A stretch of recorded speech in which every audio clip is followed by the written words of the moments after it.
You know, usually when I am asked to speak at a college class, it is usually just that, a college class, 15, 16 students. So when I was asking Cindy to give me some information about, so give me a little bit of the lay of the land today, how many people are going to be there? I thought she was going to say 20, 25. We usually get over 100. I said, okay, well, I'm going to have to readjust. So, but I'm really happy to be here, and Dr. Williams, I really want to thank you for inviting me here. And yeah, I'm excited to be here. I've never addressed any of the students at Goldstein College. You know, Harrisburg's only a half an hour down the road, and so I am very, very pleased to be here, and I'm so glad that you came to hear me. So let me just give you a little bit about what we're going to be doing today. I hope you find it helpful. We're going to be talking about career choices. We're also going to be talking about Sheryl Sandberg. Sheryl Sandberg is the Chief Operating Officer of Facebook. And we're going to also tie a little bit of those two areas into my own personal journey. So yes, I'm going to expose my past and some of the challenges that I've had in approaching my own career. So when you get older, and I love to play golf, so when you get older and you're on the back nine of your career, like myself, you have the liberty and the knowledge to reflect on the choices in life that you have made and the results and the consequences of all those decisions that you've made along the way. So at your stage of life, you are faced with very important decisions. Are most of you, what, juniors and seniors? Is that where we, freshmen? Okay. But you're all in the School of Business, correct? Okay. So you're all faced with very important decisions. What am I going to do when I graduate? That's probably the hottest thing that you're going to be thinking about for the next couple of years. What am I going to do when I graduate? Do I want to get married, have a family, and will I find the right partner? And if that answer is yes, do I want to have children? Do I want to get an advanced degree? So I think you get the drift. It's all about the choices that you make in your life. When you graduate from Elizabethtown, your most important decision will be focused on your first job and career tracks. So today I'm going to concentrate on this important transition in your life because it will be a transition. I know you're all probably doing some internships, you've had summer jobs, but nothing is going to be like, what am I going to do with my life when I graduate this wonderful college at Elizabethtown. So as I was going through my back nine reflective stage, I read the bestseller by Sheryl Sandberg called Lean In. How many of you have read Lean In? Nobody's read Lean In? Put that, especially women, please, put that on your required reading list. So Lean In is an awesome book about the challenges that women face in the workforce. And the main focus of the book was the lack of women in C-class jobs. Do you know what I mean about a C-class job? You're either the CEO, the COO, but it has to start with the letter C. So it's way up there. So it's the lack of women in C-class jobs. And Sandberg takes a look at the reason for this bothersome phenomenon. And that's the core of the book. And I'm telling you, everybody should read this book. But there was another part of the book that really resonated with me. A section on dealing with career paths. Sandberg says that careers are like a jungle gym and not a ladder, like traditionally we thought about careers. And it used to be that, okay, somebody would go work for M&M Mars. I don't want to slight the facilities component here. I was going to say Hershey Foods, but I'm sticking with M&M Mars. Nice choice. Thank you. So that they would work with M&M Mars, stay there for their total career of 36, 40 years, retire, get their Social Security, and get their pension check. That's what a career ladder is, okay? Unlike the jungle gym. So ladders are limiting, she said. People can only move up, down, or off.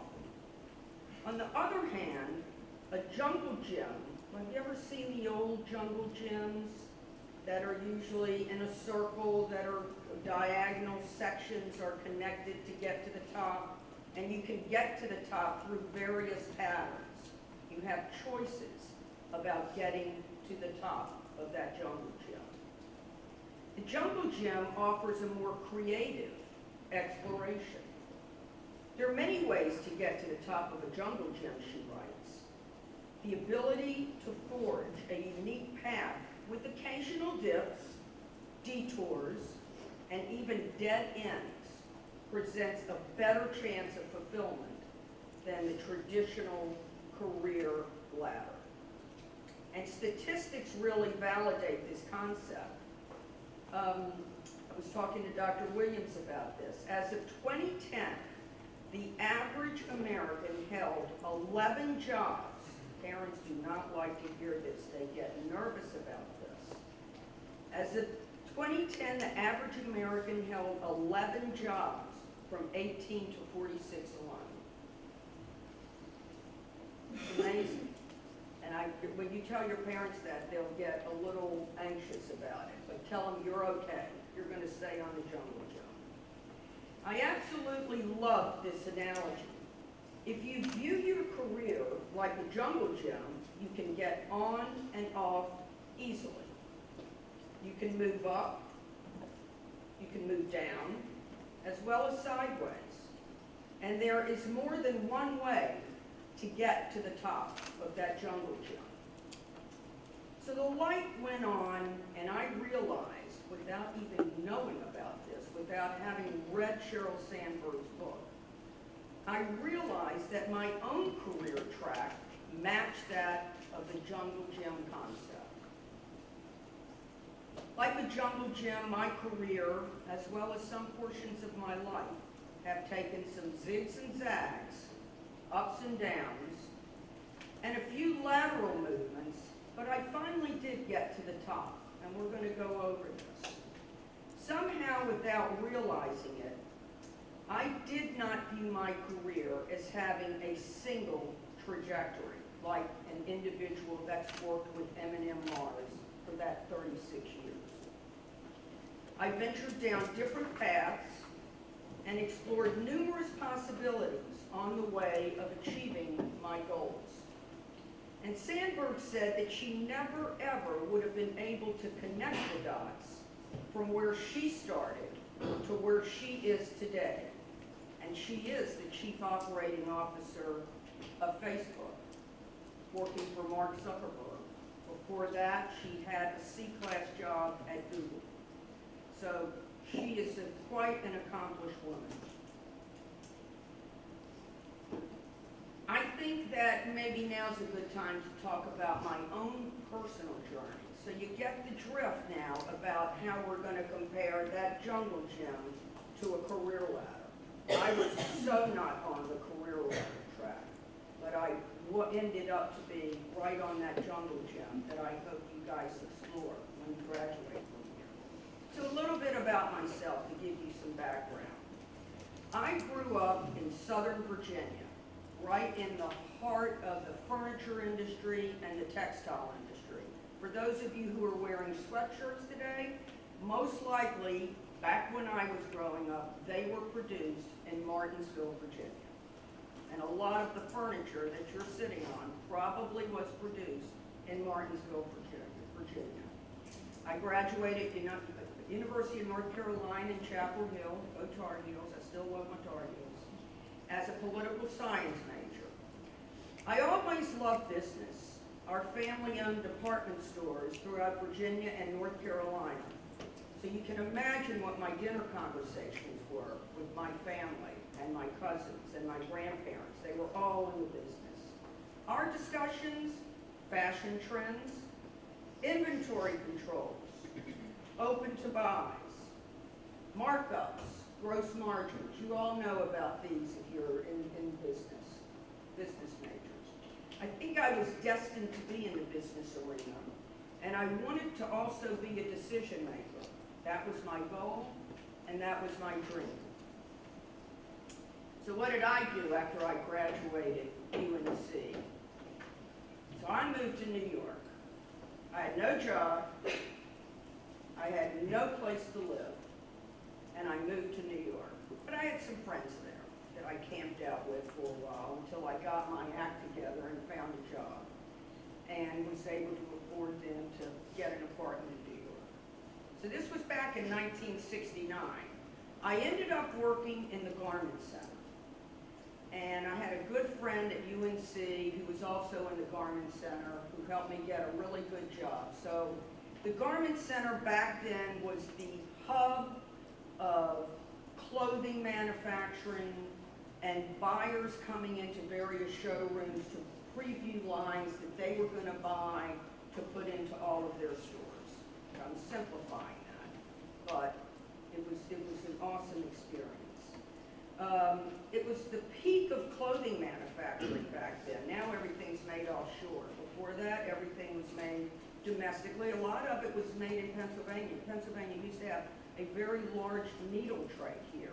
Calvin Klein used to produce goods here. Some of the biggest designers used to produce goods in mostly northern Pennsylvania. And then that dried up, and those communities were faced up. Now what am I going to do? Everything was produced offshore. Soon I became a buyer for a consortium of very large department stores. And my personal life was spent in the showrooms along 7th Avenue, 38th, 39th Street, along Broadway. I spent 5 years there. And I worked alongside, this is like the coolest thing, I worked alongside with key designers like Calvin Klein. Calvin Klein, I know you've all heard of Calvin Klein. Calvin Klein was just getting started back then. He was like an emerging designer in the Garment Center. And this was a spectacular post-graduation job. Those kind of jobs only come around once in a lifetime. You guys will get some of these jobs. So what did I learn there? So I learned the base. Remember, I didn't know that much getting up there, but by the time I left there in 5 years, I felt that I was an expert in my own mind, I'm sure.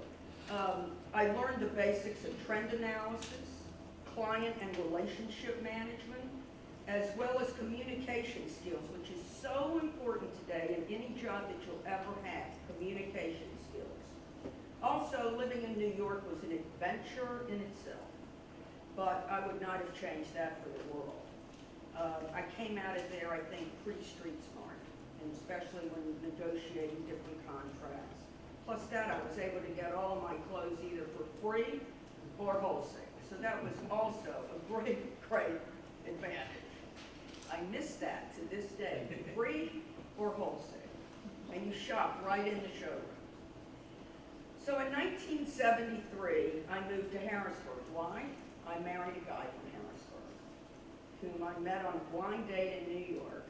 And yes, there are good things about blind dates. Did you? So I've been married 41 years. How long have you been married? Just 20. Okay, so you have a while to catch up. Right. So we moved to Harrisburg. I moved to Harrisburg to marry my husband, who's an attorney in Harrisburg. We raised 2 daughters there. So what did I do? I came off of this really cool job, and I moved to Harrisburg. I didn't really know anybody except my husband and his family, and we sort of had children right away. So I did a lot of volunteer work. I became active in the Jewish Community Center, some nonprofits, the Harrisburg Academy. My girls went to the Harrisburg Academy. So in other words, I took a temporary leave of absence from the jungle gym. And the women in the audience, there's nothing wrong with that. People will tell you when you're married, have children, growing your careers, don't get off the jungle gym. It's okay to get off the jungle gym.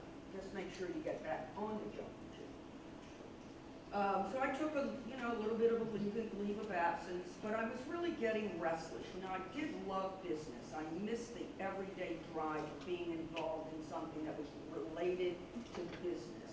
I used to take some classes when the girls were younger. So when I was looking for what to do in Harrisburg, well, there wasn't any 7th Avenue in Harrisburg.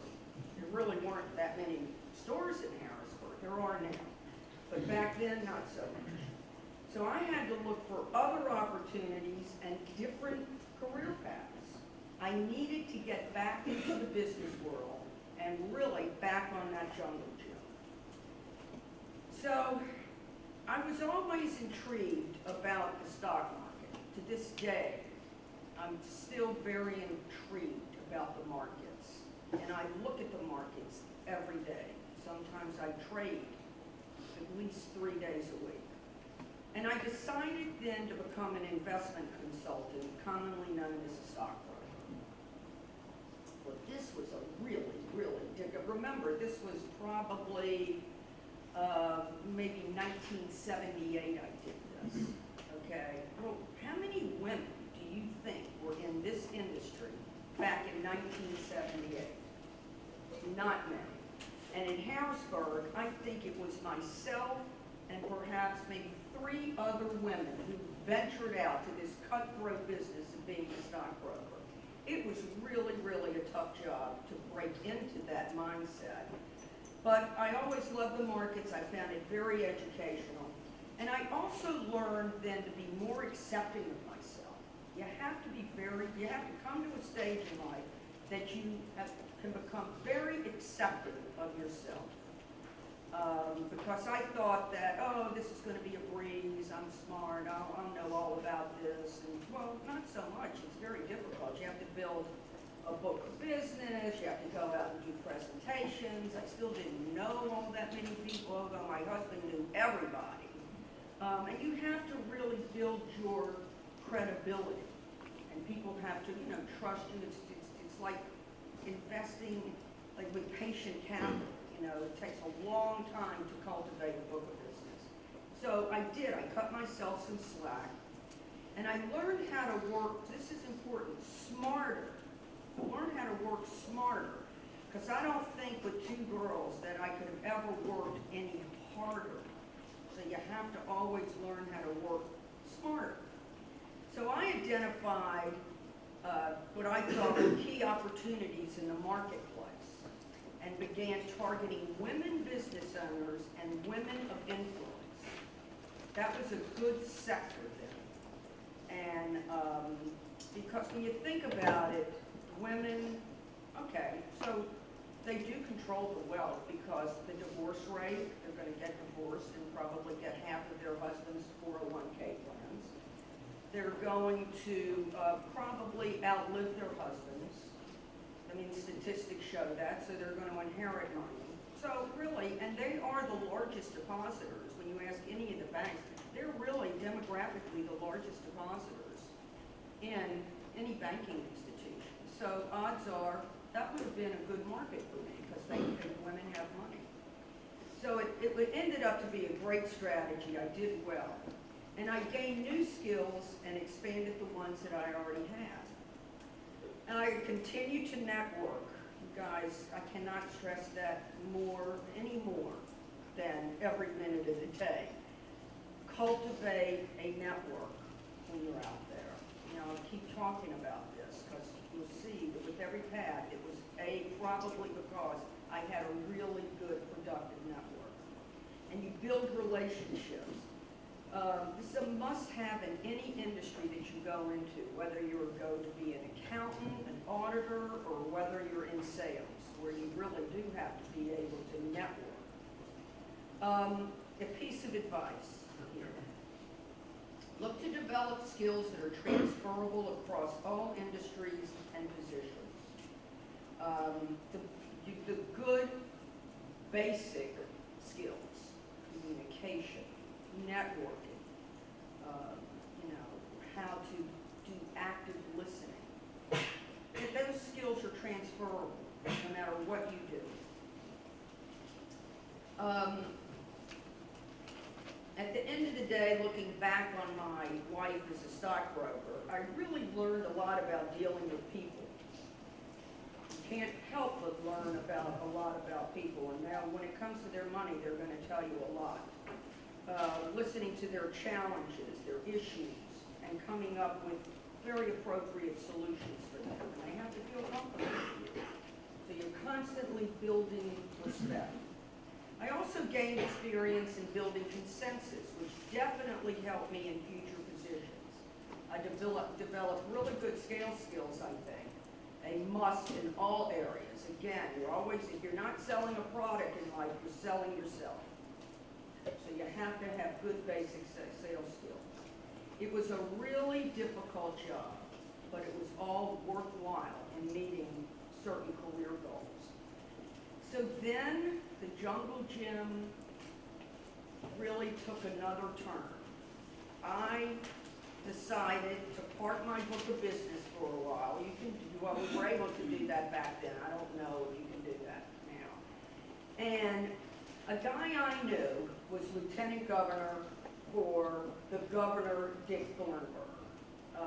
This goes back a ways. Probably many of you have never heard of Dick Thornburg. But he was a Republican governor. His lieutenant governor was Bill Scranton, and Bill Scranton, whom I had met once or twice, was going to run for governor. And I wanted to work on his political campaign. I thought he was a cool guy. I met him. His ideas were pretty similar to mine. So back in the mid-'80s, I went to work for Lieutenant Governor Bill Scranton when he was running for governor. Well, unfortunately, he lost. That was not my fault. But I have never had a job where I learned so much about organizational management and working on teams.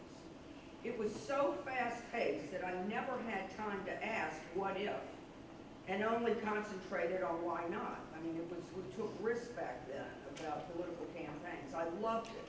And again, continued to widen my network and skills. I met a key contact back then. His name was Mark Coleman. And Mark was chief of staff to then Congressman Tom Ridge. So you'll see how all this came together in a minute. Mark and I stayed in touch after Scranton lost. He went back to D.C. and I went back into the brokerage business. I continued to grow my book of business, especially with high net worth women. My professional network, my life experiences, involvement with my family, community efforts were all important. But I was getting restless again, and the investment business was changing and getting more competitive. There were a lot more industries involved in the investment industry. Insurance guys didn't really know what they were doing. They claimed to be investment guys, but not so much. So let's fast forward to January of 1995. So Congressman Tom Ridge was elected governor. Wow. I still knew his chief of staff. Mark Coleman was his chief of staff. I contacted Mark. Another piece of advice, always keep your network intact and be proactive in pursuing opportunities. I contacted Mark, and within a few months, I was in the Department of Community and Economic Development, a key agency back then in the Ridge administration. And it was a great job. I got a great job there. I was in charge of a newly created office there and head of a new initiative dealing with entrepreneurial development. I worked with entrepreneurs like every day of the week. It was high profile. I gained management experience. I really didn't have any management experience until I got there. So if you want to keep going with your career, one of these days you're going to have to get management experience, dealing with people. I met key leaders from all over the state. I got to go to Italy with the National Manufacturers Association, and I represented Pennsylvania as part of a 13-state consortium of economic developers. And I really loved every minute of this. And And along with the Central Pennsylvania Business Journal, we started the 50 Best Women in Business in Pennsylvania, which went on for like 10 years. So I was really proud of that. I advanced my skills tremendously in effective management, building trust, respect, active listening. Important, guys. I don't care what you're going to do after this. Learn how to be a good, active listener. And communication. I even got a promotion after a few years. I also felt that my leadership skills really advanced in this job. It was hard, but it was fun. And I met a lot of awesome people that I still work with today. Some of my friends back then still work at the Department of Community and Economic Development. It's a very good thing because that's how we get a lot of our grants and loans, through existing contacts. I definitely learned how to lead with your heart as well as your mind. I could do a whole other speech about that, but we won't do that today. Well, it came to a time that Governor Ridge was going to move to Washington to take over the first Office of Homeland Security under President Bush. And I felt at the time that, you know, I wanted to explore something else. I was a political appointee, and jobs of political appointees are a little fragile when the governor changes, his administration changes, and another opportunity had come up that I wanted to take a look at that time. So I stayed with Governor Ridge for about 5 years. But then the president and CEO of Commerce Bank, it's now Metro Bank, approached me about coming with them and taking over their government banking department. Really didn't know anything about banking, but you know, I definitely had the skill set to do that. But on the jungle gym, looking back on it and being very honest with you, I thought that was a little bit of a zag and maybe a step down. But I learned about the banking sector and met another very key contact of mine. His name is Dave Skirpon. He was at the bank. And he is now Vice President of Retail Strategies and Brand Management for Capital Blue Cross. And he has become a key contact for me when it comes to helping me get to other people. You know, you leverage your contacts to get to other people, like LinkedIn, and which is very important in the workforce when you get out of here, LinkedIn. So it wasn't a total loss at the bank. I really didn't love it there. But I did cultivate key relationships that did help me, you know, leverage other opportunities. Still cultivated my sales skills and continue to grow my network. With everything that I've said here, I'm sure you're sick of hearing me say to continue to grow your network, but I cannot stress that enough.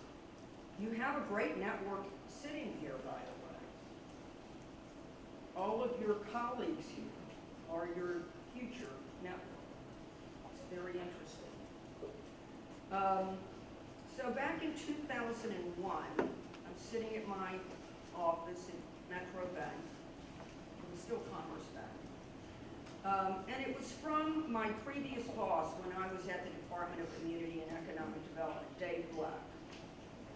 And we started talking and reconnected, and he asked me what I was doing, did I like it, and I said, not really. And he had just taken over the Harrisburg Regional Chamber and the Capital Region Economic Development Corporation.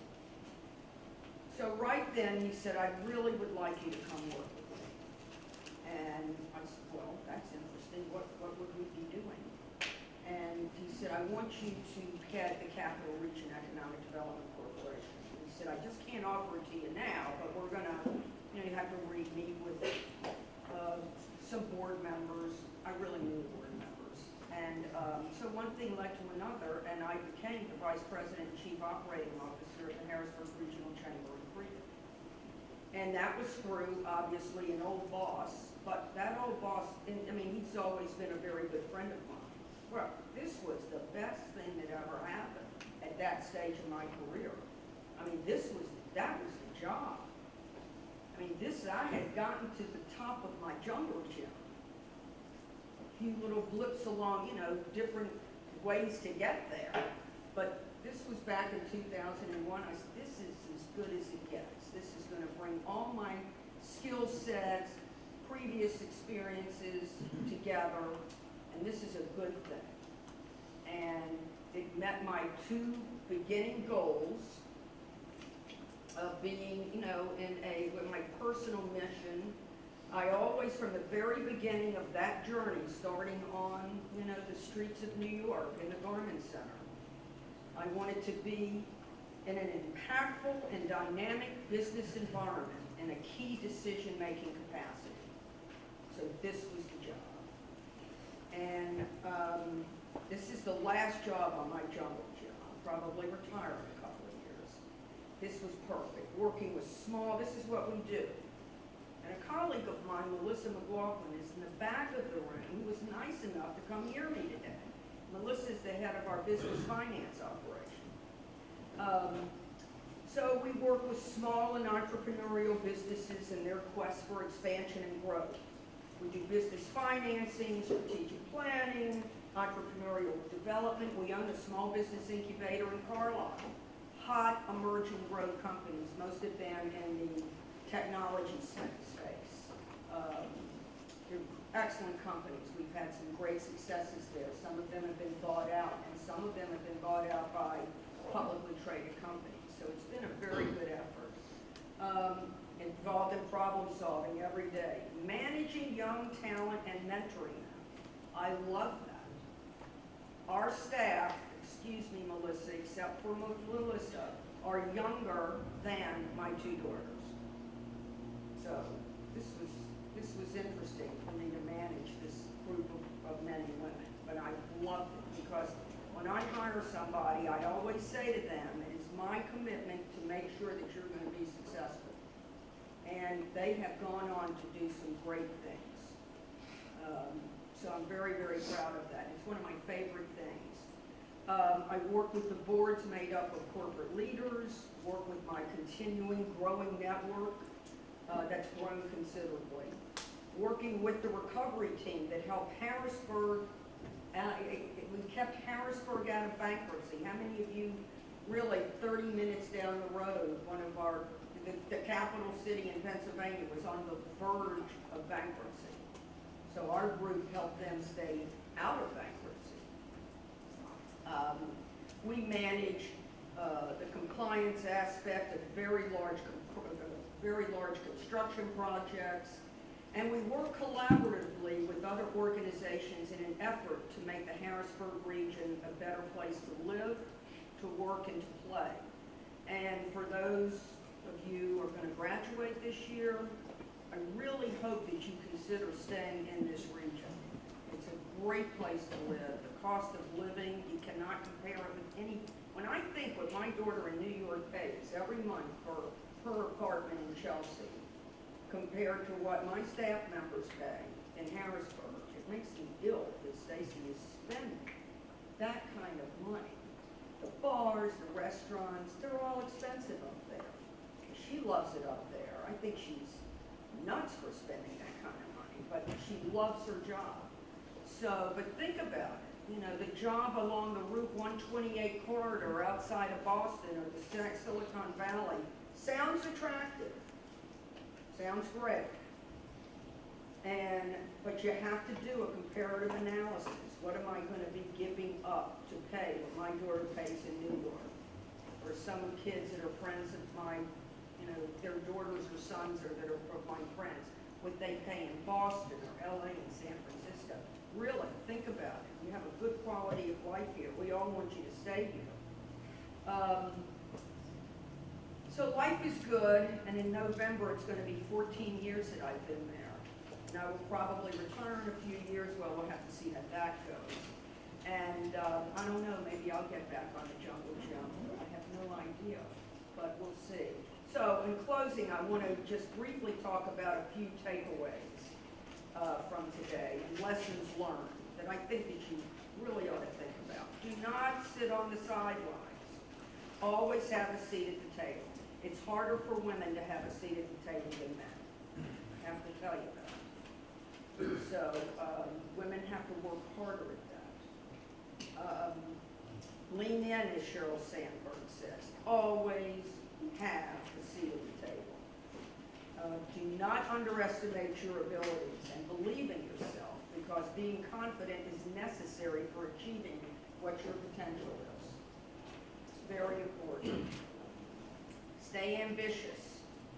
Keep reaching and stay on the jungle gym. Remember, you always have to look for new opportunities. Always. I don't care whether you're so happy in the job that you have. Always look for your next opportunity. It's very important.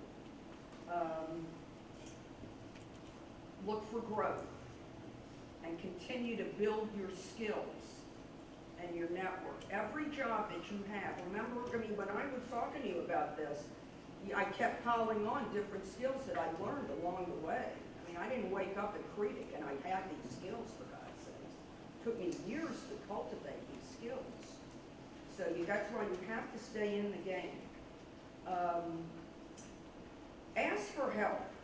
Never be embarrassed by asking for help. I put my cards over there. Whenever you think that you need to ask a question about your career or different opportunities out there that I might know, I'm hoping that you'll give me a call. It's very important to ask for help. So I will leave you today with a quote from Sheryl Sandberg.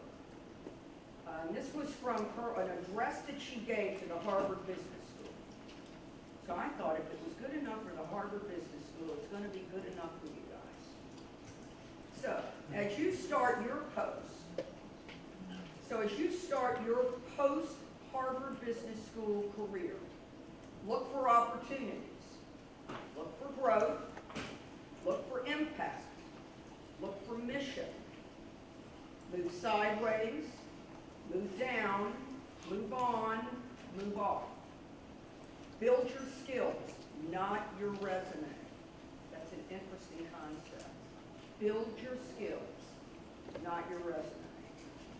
Your skills come before your resume. If you have good skills, your resume is going to take care of itself. Evaluate what you can do, not the title they are going to give you. Titles mean nothing. What are you going to do every day? The title doesn't mean anything. Do real work. Do not plan too much. This is interesting. I believe in this. Do not plan too much, and do not expect a direct climb. And Sheryl Sandberg goes on to say, if I had mapped out my career when I was sitting where you are, I would have missed my career. Think about that. So sometimes you don't have to plan. Some of it just sort of comes to you, but you have to seek out those opportunities. And that's all I have today. So thank you.